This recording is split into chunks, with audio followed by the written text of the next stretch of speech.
Allez, salut à tous, c'est Brice pour la chaîne Une Bolée d'air et dans cette vidéo, on va commencer à parler de cet Olympus, ce boîtier Olympus OM System OM1, d'accord? Donc vous voyez, il est encore siglé Olympus, on en avait déjà parlé précédemment.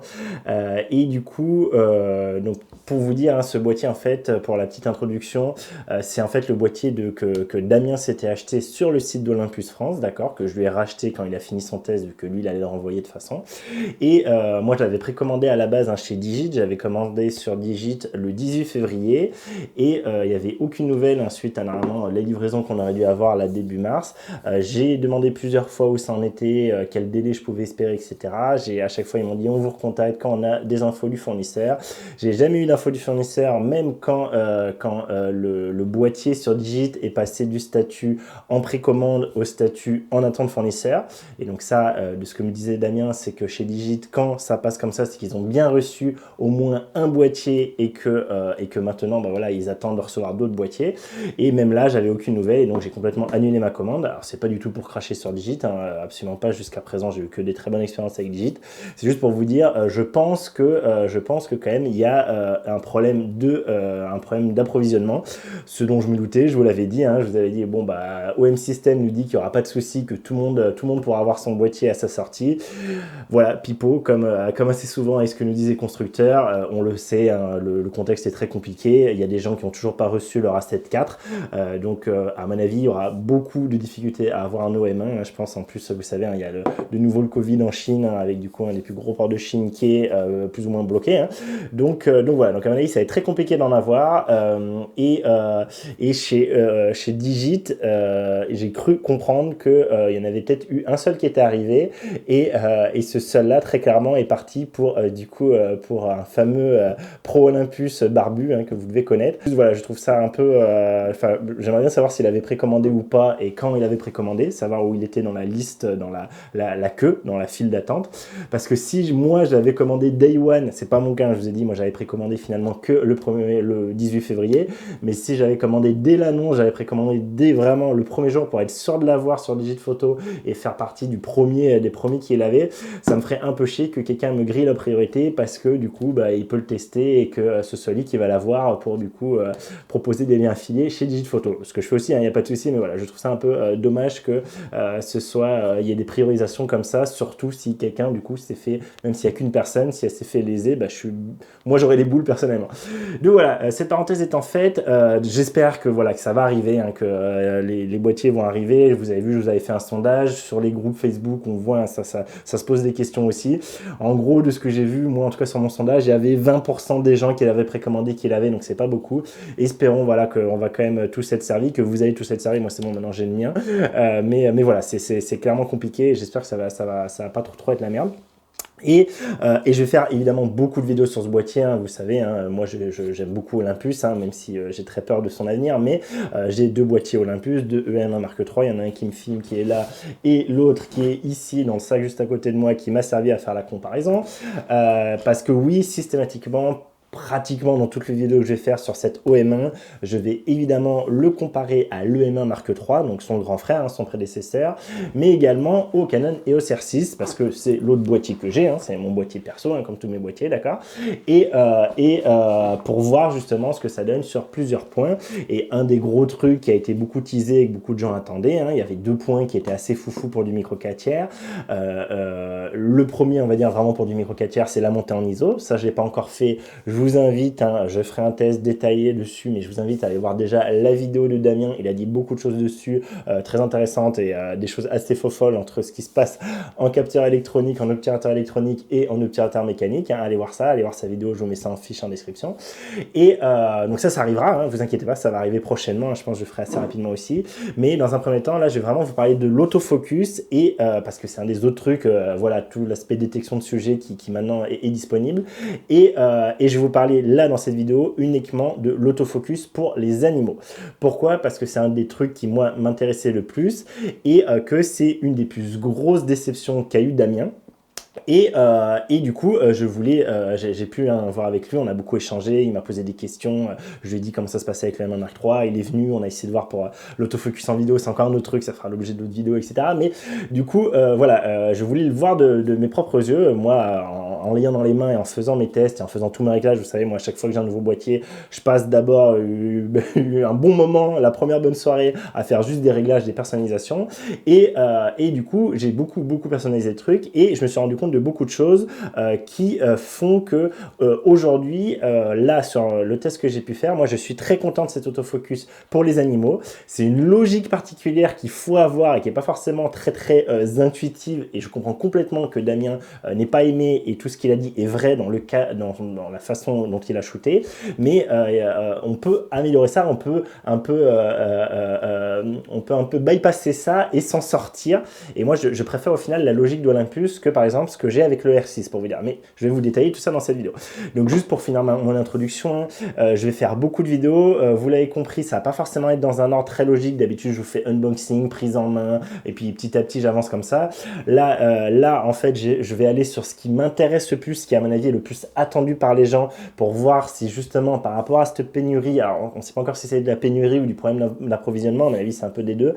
En fait, ce que je vais essayer de vous donner, c'est les clés en main sur, moi en tout cas, les trucs qui m'intéressaient, sur lesquels j'attendais ce boîtier, et c'est de vous donner tout ça le plus rapidement possible pour voir vous, si vous essayez de commander très rapidement ce boîtier pour pas être trop loin dans les files de queue. Je vous rappelle, hein, y a des gens qui attendent toujours leur A7 IV depuis 4-5 mois maintenant, donc si vous voulez pas être dans ce cas-là, en particulier vous faire avoir au printemps, parce qu'en général on est tous comme ça, surtout si Olympus, vous faites de la photographie animalière, vous faites du paysage, vous aimez être dehors, et le printemps c'est là où vous allez revivre en fait, et bien si vous faites pas votre commande maintenant, à mon avis vous allez vite être eu, et donc c'est pour ça que je vais essayer de passer les sujets, à mon avis, pour mon utilisation, comme d'habitude, comme je vous rabâche à chaque fois, c'est ma façon de voir les choses, mon utilisation, mais qui je retrouve souvent dans les commentaires, les gens qui me disent qu'ils sont d'accord avec moi, et c'est ce que je fais le mieux vu que c'est ce que je connais.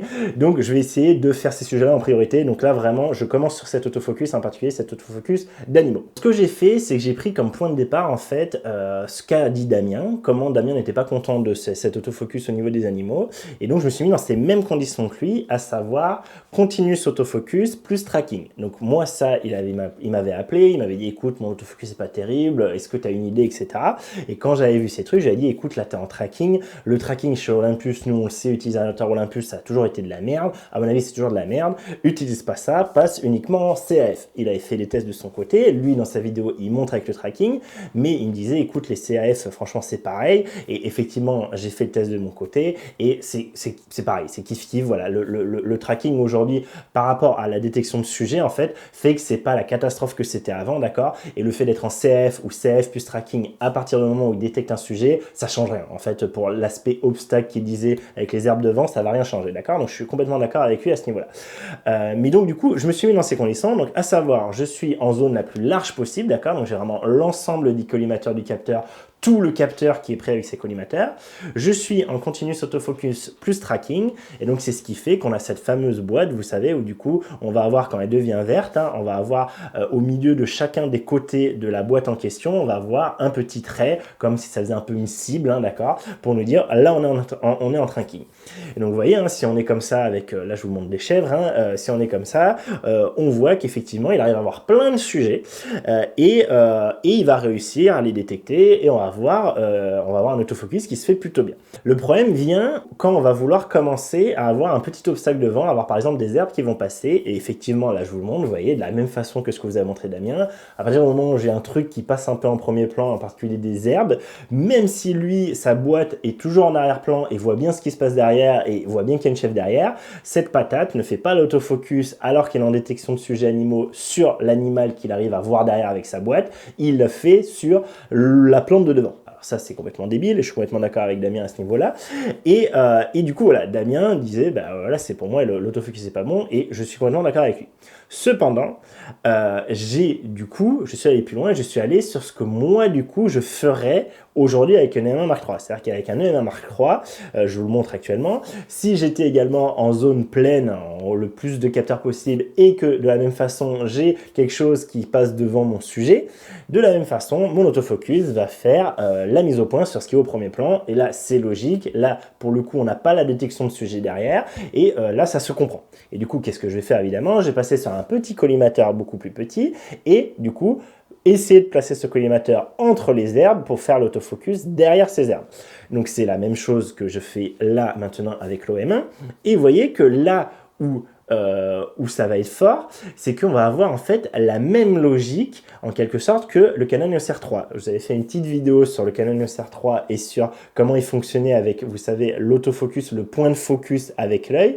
Et je vous disais, ce qui est fou, c'est qu'en fait, c'est pas tellement juste le fait de regarder l'œil et de mettre un point quelque part qui est fou, parce que ça, oui, ça marche, mais c'est pas ultra précis, c'est pas ultra pratique, c'est pas génial.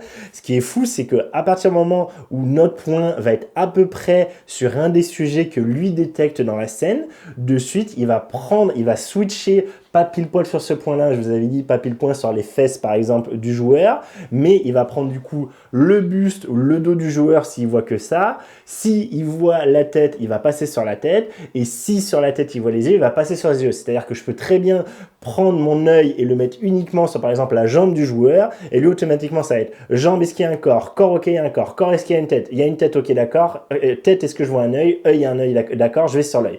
Et donc cette logique de boum boum boum boum, j'essaie de plus en plus précis, c'est instantané, ça, vous en rendez pas compte quand vous le faites, mais ça marche comme ça.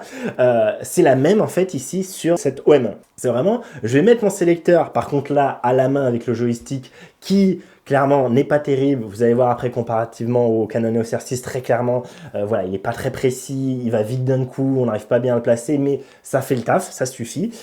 Justement parce que heureusement, peu importe, on va le mettre dans la boîte de l'animal, ça va suffire. Et vous voyez que du coup, j'arrive à faire ma mise au point sur mes chefs derrière. Il y a quelques petits ratés, mais ça reste très très négligeable par rapport au reste. Et là, on a une évolution pour quelqu'un qui vient d'un EM1 Mark III comme moi, où là, j'ai pas besoin d'essayer de trouver mon collimateur pile au poilot. Déjà, je vais avoir un collimateur beaucoup plus petit, je vais pouvoir aller beaucoup plus finement aller chercher mon endroit entre mes branches, le truc exactement que je veux trouver. Et en plus, vu que lui, dès que ce collimateur va être sur une boîte de ce qu'il identifie par derrière, ça va marcher. Mais clairement, et là, c'est ce que me répondront des gens qui utilisent du R6 ou du Z9, etc. Ils disent, non, mais attends, là, en fait, ton autofocus, t'es bien gentil, mais c'est un autofocus que tu es obligé d'aider. Et là, à ce niveau-là, je suis complètement d'accord. Dans ces cas précis-là où j'ai un seul oiseau et où il voit en plus l'oiseau et qu'il y a juste un obstacle devant, évidemment, pour moi, il devrait faire l'autofocus directement sur l'oiseau. Et ce que je vous dis, du coup, c'est une feinte, c'est un workaround, comme dirait Damien. C'est juste, on essaye de régler le problème comme on peut. Hein, c'est à la Apple... it's not a bug, it's a feature, ok? C'est un bug, c'est de la merde, on est bien d'accord quand il y a un seul sujet. Il devrait être capable, et même quand il y a plusieurs sujets, il devrait être capable de faire une mise au point sur les sujets qu'il détecte derrière. Et on va voir après, on va comparer justement par rapport au Canon EOS R6. Mais avant de vous montrer ça, je veux quand même vous montrer d'autres choses que moi j'ai creusé par rapport à les informations qu'on a au niveau de l'OM1. Donc là, je vous ai montré avec le tracking, mais moi, très clairement, si j'avais fait le test de mon côté tout seul, j'aurais jamais utilisé le tracking de par mon expérience avec Olympus. J'aurais utilisé directement le CAF uniquement. Et vous voyez, le CAF, ce qui change, c'est qu'on va plus avoir ces fameuses petites barres au milieu qui font la cible de notre carré de détection, d'accord? On va avoir uniquement le rectangle de la détection du sujet qui va passer vert. Et vous voyez qu'en plus, je trouve que en plus de ça, on a du coup le sous-rectangle de ce rectangle-là, s'il arrive à voir la tête de la chèvre, l'œil de la chèvre, du coup, on va avoir cette fois la mise au point et le rectangle vert qui va bien se faire sur la tête. Alors que quand on est en tracking, je trouve que c'est beaucoup moins clair, ça arrive beaucoup moins souvent et c'est plus en général, on a la grosse boîte tout autour de l'animal et ça passe pas en vert avec le tracking sur la tête. Et le truc que je vais vous montrer qui pour moi est encore mieux que ça, c'est quand on va du coup dans les réglages de l'autofocus, quand on va dans le réglage de collimateur AF, on peut le mettre soit en on 1 ou on 2 et donc de base il est en on 1, en activé numéro 1 et en activé numéro 2. Donc je trouve ce mode 2 est bien meilleur parce qu'on va avoir en fait chaque petit collimateur qui va s'afficher au sein de la boîte et directement on va voir où ces collimateurs sont placés. Est-ce qu'on va être placé sur le corps? Est-ce qu'ils vont être placés sur la tête? Du coup ils clignotent et je trouve que on voit beaucoup mieux l'aspect, ben voilà, l'autofocus est en train, l'autofocus continu est en train de se faire et voilà ce qui se passe au niveau de mon animal, au niveau de mon autofocus, ici mon animal, de ma détection de sujet. Donc voilà, donc moi ce que je vous conseille c'est d'être en CAF, de vous mettre en mode de collimateur 2 avec les petits carrés et de jouer en fait avec, du coup ça c'est au niveau des paramètres AF, de jouer avec, vous savez, votre mode défaut en AF, de lui dire bah ok, le mode défaut en AF ça va être le petit carré le plus fin possible et peut-être mettre un autre raccourci pour le mode tout AF pour pouvoir du coup switcher facilement entre l'ensemble du capteur et uniquement le petit capteur, que dès que vous êtes en large et dès que vous avez un souci, un obstacle, quelque chose qui perturbe la mise au point, vous passez en ponctuel et en ponctuel vous pouvez chercher directement ce qui vous intéresse. Et même honnêtement moi en tout cas dans ce genre de situation là où j'ai des chèvres, où j'ai beaucoup d'animaux sur le même plan, je vais préférer très clairement être avec ce petit collimateur que je vais moi-même bouger et choisir moi-même mon sujet plutôt que de faire confiance au large où malheureusement le large,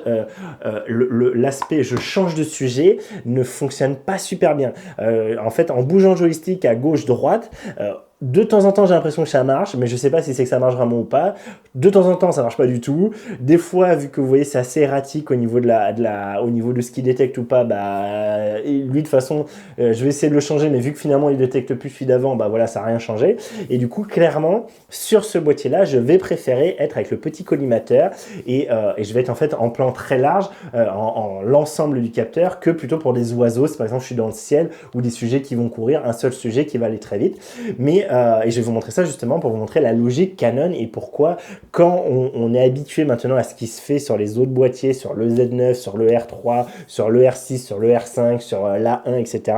Et effectivement, cette logique-là n'est pas forcément, le R3 c'est un peu différent, mais ce n'est pas forcément quelque chose qu'on a en tête et qui moi me choque pas du tout et que je préfère et je vais vous montrer tout de suite pourquoi.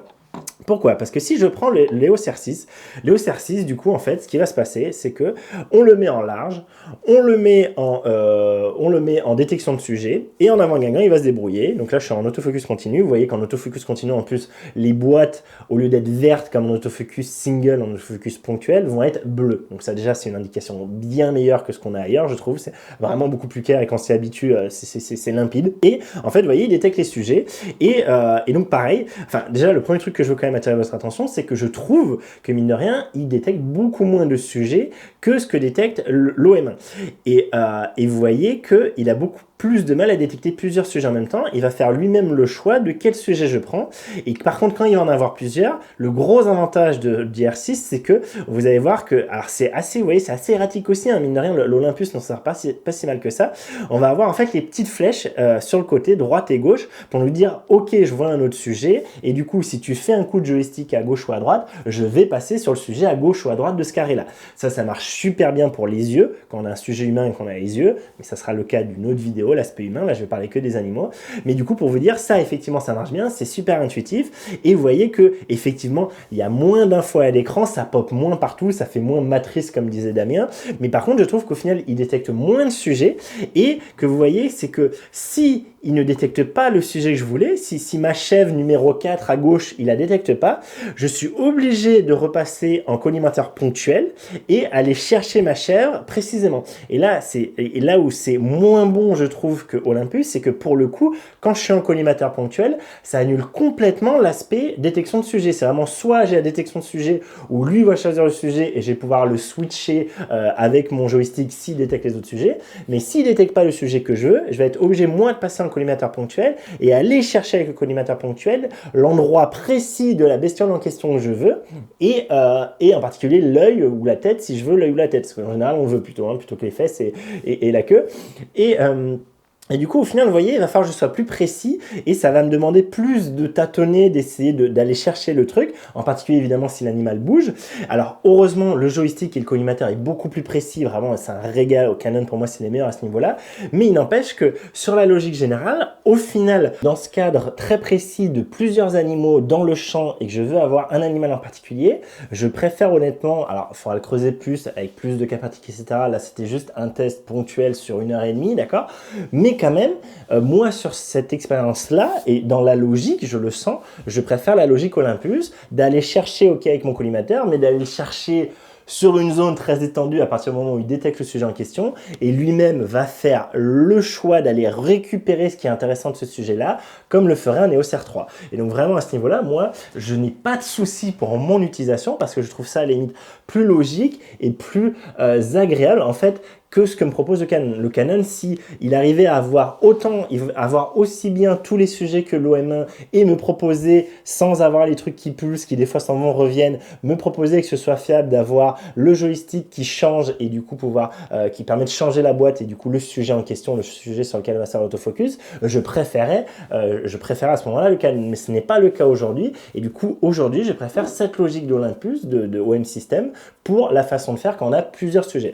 Et voilà, donc ça je pensais que c'était quand même important de vous le dire, vous montrer que c'est pas si tout noir ou tout blanc, comme l'a très bien dit Damien d'ailleurs, mais je pense que lui n'a pas du tout cherché à faire ce truc-là d'aller faire le petit collimateur, que moi j'ai le réflexe parce que sur le M1 Mark III, de toute façon, il n'y avait pas le choix.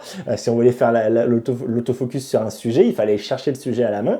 Et du coup, lui n'a pas cherché à ça. Lui, il a juste l'expérience des autres boîtiers où il prend le plan large et à partir du moment où le sujet est vu, le sujet est vu.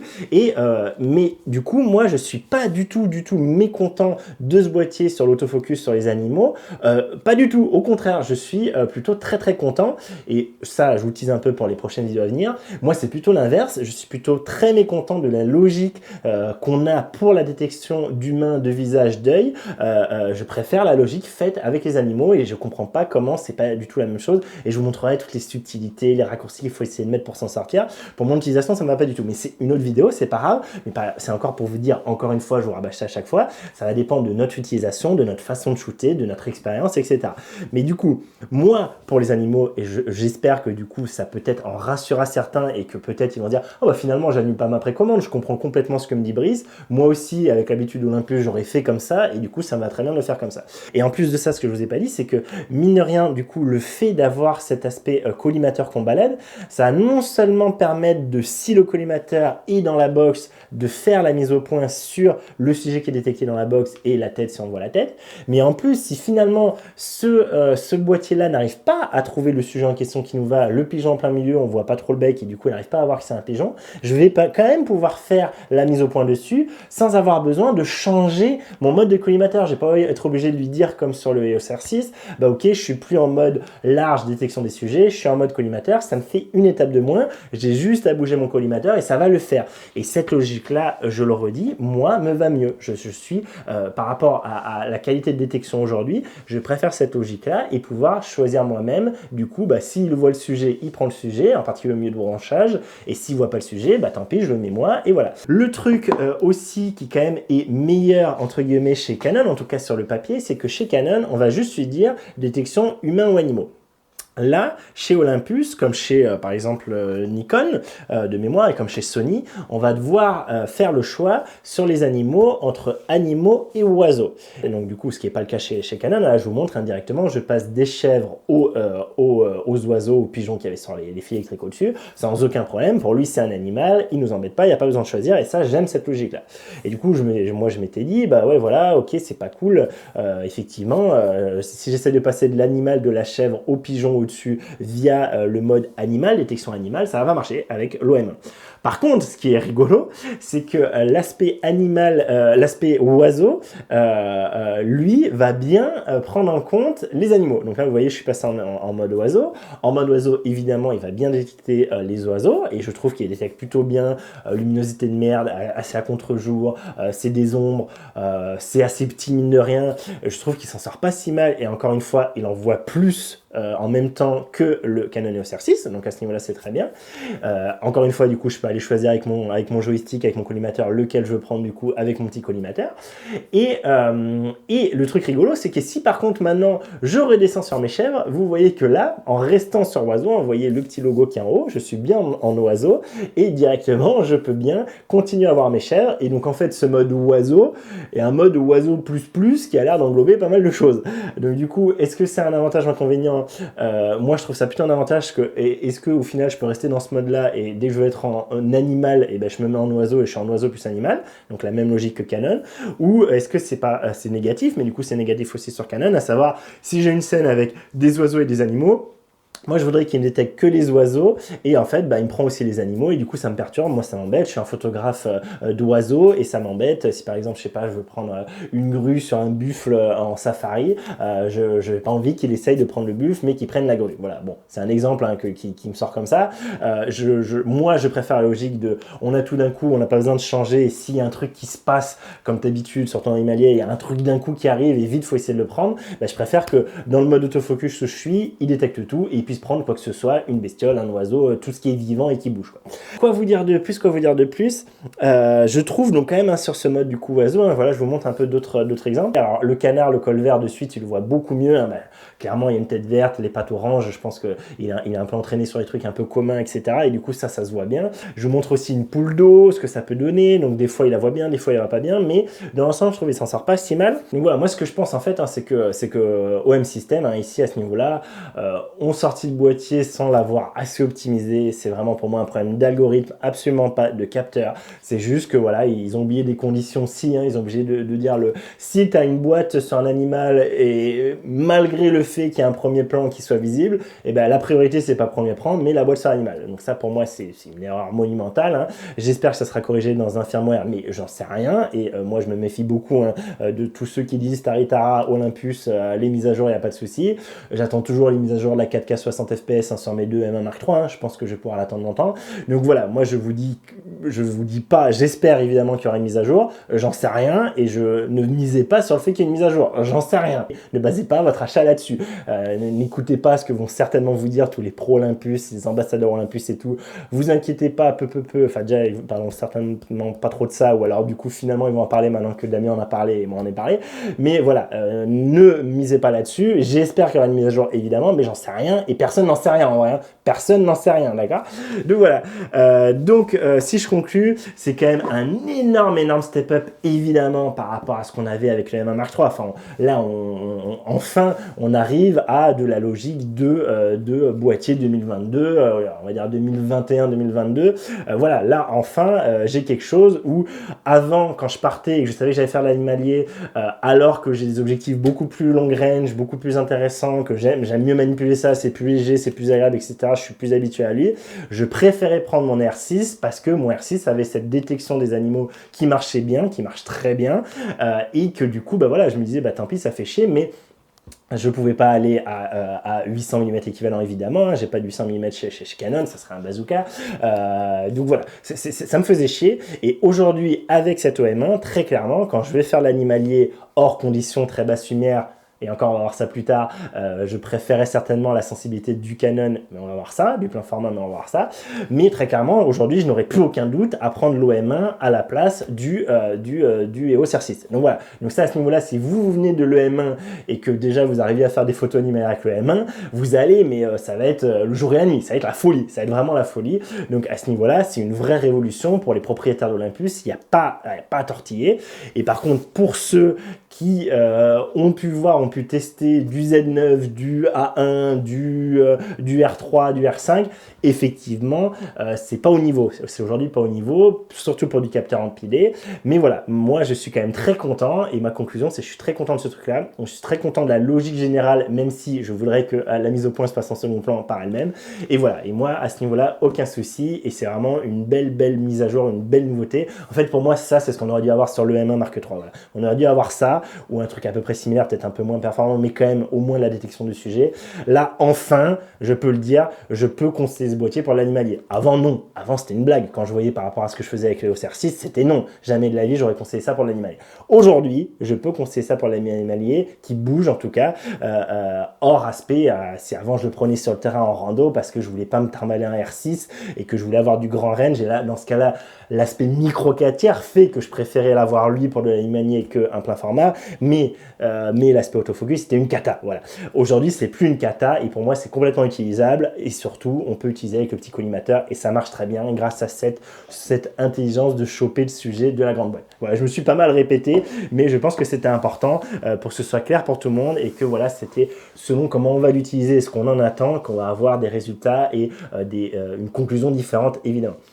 Voilà, c'est le truc habituel. Selon ce que vous faites et comment vous le faites, évidemment, un boîtier sera bon ou pas pour vous. Et c'est toujours ce que je vous dis, ça dépend de votre utilisation, non d'idiot. Voilà, je veux quand même vous préciser quelques petits trucs en plus. Ça, je pense que je ferai un peu dans toutes mes vidéos, même si je vais essayer de faire une vidéo globale récap où je ferai, quand j'aurai fait tous les tests, je vous ferai une vidéo globale où je vous dirai tous les points, un peu voilà, un résumé global. Mais quand même, à l'utilisation, là, pour commencer à vous dire, premier truc, c'est que niveau ergonomie, prise en main, en tout cas niveau poignet, sur la première fois que j'ai pris en main, je me suis dit, bah ouais, la poignée est un peu plus grande, mais ça change pas tant que ça, franchement, c'est de la pignole. À l'utilisation avec l'Atomos dessus, ça change tout, vraiment. J'ai eu de suite, quand je suis passé de lui à l'EM1 Mark III, que j'ai pas utilisé beaucoup, j'ai de suite vu que ça tirait beaucoup plus, hein. J'ai utilisé avec le même objectif, j'ai utilisé avec le même Atomos, tout pareil, même configuration. De suite, j'ai senti que cette poignée est beaucoup plus agréable et que ça tire beaucoup moins dans la main. Et donc, il n'y a pas photo, il n'y a vraiment pas photo, la poignée est bien meilleure.